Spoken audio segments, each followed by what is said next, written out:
نحمده ونصلي على رسوله الكريم اما بعد فاعوذ بالله من الشيطان الرجيم قال النبي صلى الله عليه وسلم اللهم بارك لنا في رجب وشعبان وبلغنا رمضان۔ اسلامی سال کا 8واں مہینہ ماہ شعبان چل رہا ہے۔ اللہ تعالیٰ نے اس مہینے کو بھی بڑی عظمت، فضیلت، بہت شرف عطا فرمایا۔ اسی مہینے میں شب برات جیسی عظیم الشان رات بھی ہے۔ اس مہینے کی اہمیت، فضیلت کا اندازہ اس سے بخوبی لگایا جا سکتا ہے کہ جب رجب کا مہینہ شروع ہوتا، جب رجب کا چاند نظر آتا تو آقا دو جہاں سرور کونین صلی اللہ علیہ وسلم یہ دعا مانگتے: اللہم بارک لنا فی رجب و شعبان وبلغنا رمضان۔ اس دعا کا مطلب یہ ہے کہ اے پروردگار، ان دو مبارک مہینوں میں ہمیں اپنی عبادت، اطاعت، بندگی کی توفیق عطا کر کے ان میں برکت عطا فرما، اور ہمیں رمضان المبارک تک پہنچا دیجیے تاکہ ہم اس مہینے کے انوار و برکات سے مستفید ہو سکیں۔ ماہ شعبان کی فضیلت اس وجہ سے بھی ہے کہ اس کے متصل بعد مہینوں کا سردار رمضان المبارک کا نہایت ہی مبارک بابرکت مہینہ ہے، جس کے لیے ماہ شعبان میں تیاری کرنے کا بہترین موقع میسر آ جاتا ہے، اور رمضان المبارک میں خوب سے خوب تر عبادت کرنے کی پہلے سے عادت ہو جاتی ہے۔ گویا یہ مہینہ رمضان المبارک کی تمہید، رمضان المبارک کا مقدمہ ہے۔ لہذا شعبان کے مہینے کی اس اہمیت، فضیلت، اس شرف کا تقاضا یہ ہے کہ اس مہینے میں عبادت کا خوب اہتمام کیا جائے۔ یہ عبادت دن میں بھی ادا کی جا سکتی ہے، رات میں بھی کی جا سکتی ہے۔ اس کے لیے کوئی وقت خاص نہیں، کوئی تاریخ خاص نہیں، کوئی لمحہ خاص نہیں، عبادت کی کوئی خاص طریقہ کار وضع نہیں، بلکہ ہر شخص اپنی وسعت کے مطابق پورے مہینے میں موقع محل کے اعتبار سے جس قدر نوافل، ذکر و اذکار، تلاوت، دعاؤں کا اہتمام کر سکتا ہے تو کرنا چاہیے۔ یہ بڑی فضیلت اور بڑے شرف کی، بڑی خوش نصیبی کی بات ہے۔ ماہ شعبان میں دیگر عبادات کی طرح روزے رکھنے کی بھی بڑی فضیلت ہے، کیونکہ اس مہینے میں نبی اکرم صلی اللہ علیہ وسلم سے بکثرت روزے رکھنا ثابت ہے کہ آپ علیہ السلام اس مہینے میں بڑی کثرت کے ساتھ روزے رکھتے، اور اس کی وجہ یہ بیان فرمائی کہ اس مہینے میں اللہ تعالیٰ کی بارگاہ میں اعمال پیش کیے جاتے ہیں،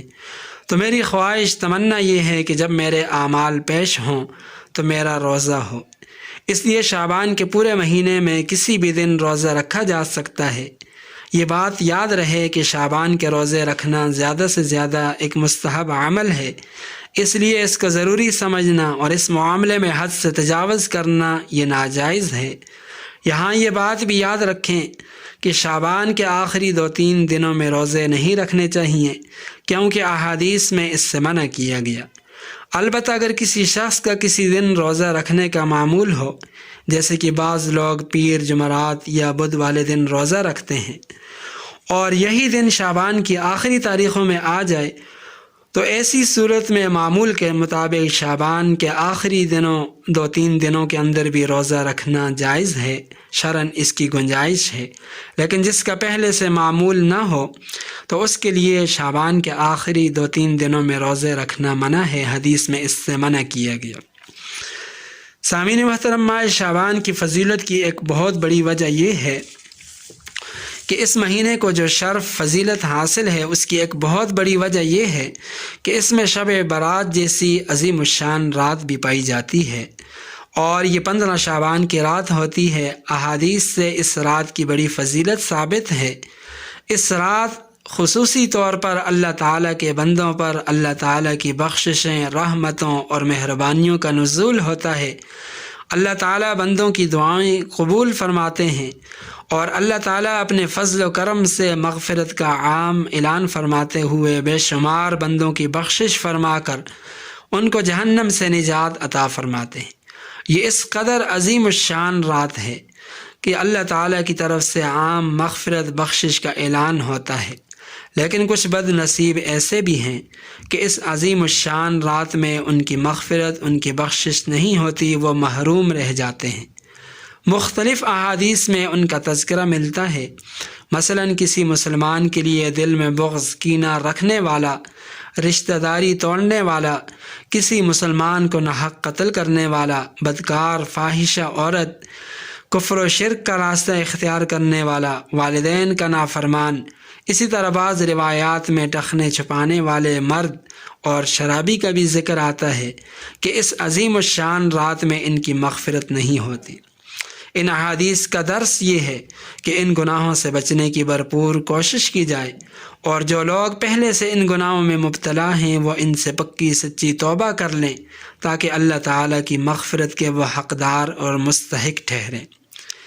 سامعین محترم، امت کے بزرگ اس رات عبادت کا خصوصی اہتمام فرماتے رہے، اس لیے اس رات عبادت کے لیے جاگنا بہت اجر و ثواب کا باعث ہے، اور پوری رات جاگنا ضروری نہیں بلکہ رات کا کچھ حصہ بھی جاگ کر عبادت میں گزار لیا تو یہ بھی کافی ہے۔ اس لیے ہر شخص کو اپنی وسعت کے مطابق نوافل، تلاوت اور دعاؤں کا اہتمام کرنے کی سعادت حاصل کرنی چاہیے۔ البتہ یہ بات یاد رہے کہ یہ عبادت کا اہتمام مساجد کے بجائے، اجتماع کے بجائے اپنے گھروں میں انفرادی طور پر ہونا چاہیے، اور یہی افضل ہے۔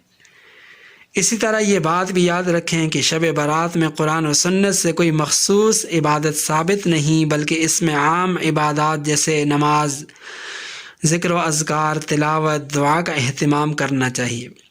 آج کل بعض لوگوں نے اس رات کے لیے مخصوص قسم کی عبادات اور نمازیں بنا رکھی ہیں جن کا قرآن و سنت سے کوئی ثبوت نہیں، ان سے اجتناب کرنا چاہیے۔ جیسے کہ بعض لوگوں نے 15 شعبان یعنی شب برات کے حوالے سے اپنی طرف سے ایک نماز ایجاد کر رکھی ہے کہ 2 یا 4 رکعت نفل اس طرح ادا کیے جائیں کہ پہلی رکعت میں سورہ فاتحہ کے بعد فلاں سورت اتنی بار پڑھی جائے، دوسری رکعت میں فلاں سورت اتنی بار پڑھی جائے۔ تو یاد رکھیں کہ یہ شریعت سے ثابت نہیں۔ اس طرح بعض لوگ صلاۃ التسبیح یا کوئی اور نفل نماز باجماعت ادا کرتے ہیں، تو واضح رہے کہ یہ بھی جائز نہیں۔ اس لیے اپنی طور پر کسی راز سے متعلق فضائل بیان کرنا یا عبادت کا کوئی خاص طریقہ ایجاد کرنا یہ شریعت کے خلاف ہے اور بہت بڑا جرم ہے۔ نبی پاک صلی اللہ علیہ وسلم سے زندگی میں صرف ایک بار شب برات میں قبرستان جانا ثابت ہے، تو اگر قبرستان جانا اس رات کے مستقل اعمال میں سے ہوتا، سنت یا مستحب عمل ہوتا، تو یہ عمل کئی بار ثابت ہوتا، اور اس طرح حضرات صحابہ کرام جو نبی پاک صلی اللہ علیہ وسلم کی ایک ایک سنت کو زندہ کرنے والے تھے، ان کا بھی معمول ثابت ہوتا، حالانکہ احادیث سے ایسا کچھ بھی ثابت نہیں۔ اس لیے اگر کوئی شخص 15 شعبان کو زندگی میں ایک بار یا کبھی کبھار نبی پاک صلی اللہ علیہ وسلم کی اتباع کی نیت سے چلا جائے تو یہ تو درست ہے، لیکن ہر سال شعبان کی 15 تاریخ، پندرہ شعبان کی رات قبرستان جانے کو سنت سمجھنا یا اس رات کے اعمال میں سے سمجھنا یا اس کا خصوصی اہتمام کرنا، اجتماعی صورت میں جانا، ان سب باتوں کی دین میں کوئی حقیقت نہیں، ان سے اجتناب ضروری ہے۔ یہاں ایک مسئلہ سمجھ لیں کہ 15 شعبان کے دن یا رات میں خصوصیت کے ساتھ کوئی میٹھا، حلوہ، چاول وغیرہ بنانا یا تقسیم کرنے کا اہتمام کرنا قرآن و سنت سے ہرگز ثابت نہیں، بلکہ یہ سب باتیں اپنی طرف سے ایجاد کردہ بدعات ہیں، ان سے اجتناب کرنا چاہیے۔ باقی 15 شعبان کے روزے سے متعلق یہ مسئلہ سمجھ لیں کہ فقہاء نے لکھا ہے کہ 15 شعبان کے روزے سے متعلق ذخیرہ احادیث میں صرف ایک حدیث ایسی ملتی ہے جس سے روزہ رکھنا ثابت ہوتا ہے، لیکن وہ بھی ضعیف حدیث ہے۔ تو بعض اہل علم نے تو اس حدیث کو قبول فرماتے ہوئے اس دن روزہ رکھنے کو مستحب قرار دیا، جبکہ بعض اہل علم فرماتے ہیں کہ محض ایک ضعیف حدیث کی وجہ سے 15 شعبان کے روزے کو سنت یا مستحب قرار نہیں دیا جا سکتا۔ البتہ اگر کوئی شخص اس دن روزہ رکھنا چاہے تو بہتر صورت یہ ہے کہ ایام بیض یعنی 13، 14، 15 شعبان کے 3 روزے رکھے جائیں۔ اس طرح ان کے ضمن میں 15 شعبان کا روزہ بھی آ جائے گا اور یہ فضیلت حاصل ہو جائے گی۔ یا صرف 15 شعبان کا روزہ اس نیت سے رکھا جائے کہ ویسے بھی شعبان کے پورے مہینے میں روزہ رکھنا باعث اجر و ثواب ہے، تو یہ 15 تاریخ بھی شعبان ہی کا میں سے ایک تاریخ ہے، تو اس طرح ایام 20 میں سے بھی ہے، تو یہ تو درست ہے۔ لیکن 15 شعبان کے روزے کو کوئی خاص اہمیت فضیلت دینا، اس کو سنت یا ضروری سمجھنا اور نہ رکھنے والوں کو